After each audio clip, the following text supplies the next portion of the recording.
Hello, সবাই কেমন আছেন? আশা করছি ভালোই আছেন। তো আজকে চলে এসেছি আজকের ব্লগ ভিডিওটা নিয়ে। তো আজকের একটি রান্না দেখাচ্ছি। তো চলুন দেখতে থাকুন, সঙ্গে থাকুন। আজ আমি মোচার একটি রেসিপি করব নিরামিষভাবে, খুব সিম্পলভাবে। তো মোচাটা এখানে ছাড়িয়ে নিয়েছি, এবার কুচিয়ে নিয়ে আপনাদেরকে দেখাচ্ছি। তো দেখতে থাকুন। আমার কুচনো হয়ে গেছে মোচাটাকে, এবার আমি কুকারে দিয়ে একটু সিটি মেরে সেদ্ধ করে নেব। তো দেখতে থাকুন। তো আমি কুকারে রেডি করে নিয়েছি, এবার বসিয়ে দেবো। কুকারের ভেতরে দিয়ে দিয়েছি অল্প জল দিয়ে। তো দেখতে থাকুন। সেদ্ধ করে নামিয়ে নিয়েছি দেখুন। এবার আমি রান্না বসাবো। তেল দিয়ে দিয়েছি গরম হতে। আমি ফোড়নে শুধু দুটো কাঁচা লঙ্কা দিয়েছি। তো ফোড়নের কাঁচা লঙ্কা ফোড়ন দেওয়ার পরে আমি এখানে সেদ্ধ করে চটকিয়ে রাখা মোচাগুলো দিয়ে দিয়েছি। দেওয়ার সময় আমি ভিডিও স্কিপটা নিতে পারিনি, স্কিপ করে গেছি, ভিডিওটা নিতে পারিনি, তার জন্য সরি। তো এবার দেখতে থাকুন। কিছুক্ষণ নাড়াচাড়া করার পরে আমি এর মধ্যে দিয়ে দিচ্ছি 1 চামচ লবণ। 1 চামচ লবণ দেওয়ার পরে এর মধ্যে দিয়ে দিচ্ছি 1 চামচ হলদি গুঁড়ো এবং দিয়ে দিচ্ছি 1 চামচ চিনি। যেহেতু নিরামিষ মোচা তাই আমি এর মধ্যে একটু চিনি দিলাম। এবার এগুলো দিয়ে খুব ভালো করে নাড়িয়ে নেব। আমি আগে থেকেই কিছু আলু আর বাদাম ভেজে রেখেছিলাম, সেটা এরপর এর মধ্যে অ্যাড করব। সেই আলু বাদাম ভাজার ভিডিওটা আমি নিয়ে নিই। তো আপনাদের দেখিয়ে দিচ্ছি, এখানে আমি আলু আর বাদাম ভেজে রেখেছি দেখুন, সেটাই আমি দিয়ে দেবো। তো আগে ভালো করে কিছুক্ষণ নাড়িয়ে কষিয়ে নিই, দেখতে থাকুন। তো দেখুন বেশ ভাজা ভাজা হয়ে গেছে। এবার আমি ভেজে রাখা বাদাম আর আলুটা এর মধ্যে দিয়ে অ্যাড করে দিচ্ছি। তো দেখতে থাকুন। আমি এরকম সিম্পল প্রসেসে নিরামিষভাবে যা করলে আমি এরকম নিরামিষেই করি। তো দেখতে থাকুন। এরপর নামানোর সময় আমি একটু এর মধ্যে ঘি অ্যাড করে দেবো। ঘিটা দিলে খুব সুন্দর লাগে। তো ভাজা ভাজা হতে থাকুক, আপনারা দেখতে থাকুন। মোচা রান্নাটা হয়ে গেছে। এবার আমি এর মধ্যে 1 চামচ মতো ঘি দিয়ে দিলাম, দিয়ে একটু ভালো করে নাড়িয়ে চাড়িয়ে নেব। এবার নামিয়ে আমি আপনাদের দেখাচ্ছি যে দেখতে কেমন হলো। তো দেখুন আমি মোচাটা নামিয়ে নিয়েছি, দেখতে কি সুন্দর হয়েছে। আপনারাও কিন্তু এরমভাবে নিরামিষ মোচা রান্না করে খেতে পারেন। খুব সিম্পলভাবে অল্প মশলাতেই হয়ে গেল, আমি বিশেষ কোনো মশলা দিইনি।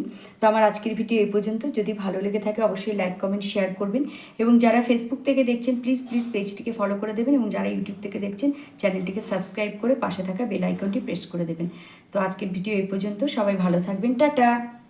হ্যালো, সবাই কেমন আছেন? আশা করছি ভালোই আছেন। তো আজকে চলে এসেছি আজকের ব্লগ ভিডিওটা নিয়ে। তো আজকের একটি রান্না দেখাচ্ছি। তো চলুন দেখতে থাকুন, সঙ্গে থাকুন। আজ আমি মোচার একটি রেসিপি করব নিরামিষভাবে, খুব সিম্পলভাবে। তো মোচাটা এখানে ছাড়িয়ে নিয়েছি, এবার কুচিয়ে নিয়ে আপনাদেরকে দেখাচ্ছি। তো দেখতে থাকুন। আমার কুচনো হয়ে গেছে মোচাটাকে, এবার আমি কুকারে দিয়ে একটু সিটি মেরে সেদ্ধ করে নেব। তো দেখতে থাকুন। তো আমি কুকারে রেডি করে নিয়েছি, এবার বসিয়ে দেবো। কুকারের ভেতরে দিয়ে দিয়েছি অল্প জল দিয়ে। তো দেখতে থাকুন। সেদ্ধ করে নামিয়ে নিয়েছি দেখুন। এবার আমি রান্না বসাবো। তেল দিয়ে দিয়েছি গরম হতে। আমি ফোড়নে শুধু দুটো কাঁচা লঙ্কা দিয়েছি। তো ফোড়নের কাঁচা লঙ্কা ফোড়ন দেওয়ার পরে আমি এখানে সেদ্ধ করে চটকিয়ে রাখা মোচাগুলো দিয়ে দিয়েছি। দেওয়ার সময় আমি ভিডিও স্কিপটা নিতে পারিনি, স্কিপ করে গেছি, ভিডিওটা নিতে পারিনি, তার জন্য সরি।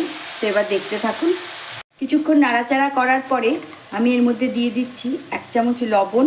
1 চামচ লবণ দেওয়ার পরে এর মধ্যে দিয়ে দিচ্ছি 1 চামচ হলদি গুঁড়ো এবং দিয়ে দিচ্ছি 1 চামচ চিনি। যেহেতু নিরামিষ মোচা তাই আমি এর মধ্যে একটু চিনি দিলাম। এবার এগুলো দিয়ে খুব ভালো করে নাড়িয়ে নেব। আমি আগে থেকেই কিছু আলু আর বাদাম ভেজে রেখেছিলাম, সেটা এরপর এর মধ্যে অ্যাড করব। সেই আলু বাদাম ভাজার ভিডিওটা আমি নিয়ে নিই।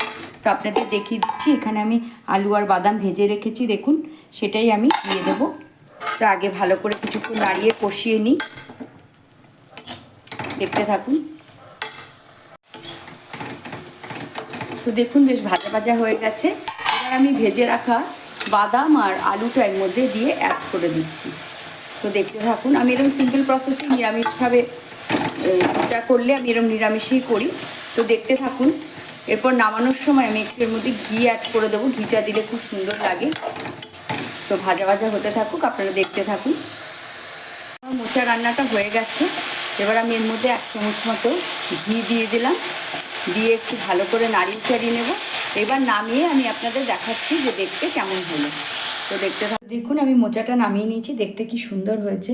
আপনারাও কিন্তু এরমভাবে নিরামিষ মোচা রান্না করে খেতে পারেন, খুব সিম্পলভাবে অল্প মশলাতেই হয়ে গেল, আমি বিশেষ কোনো মশলা দিইনি। তো আমার আজকের ভিডিও এই পর্যন্ত। যদি ভালো লেগে থাকে অবশ্যই লাইক কমেন্ট শেয়ার করবেন, এবং যারা ফেসবুক থেকে দেখছেন প্লিজ পেজটিকে ফলো করে দেবেন, এবং যারা ইউটিউব থেকে দেখছেন চ্যানেলটিকে সাবস্ক্রাইব করে পাশে থাকা বেল আইকনটি প্রেস করে দেবেন। তো আজকের ভিডিও এই পর্যন্ত, সবাই ভালো থাকবেন, টাটা।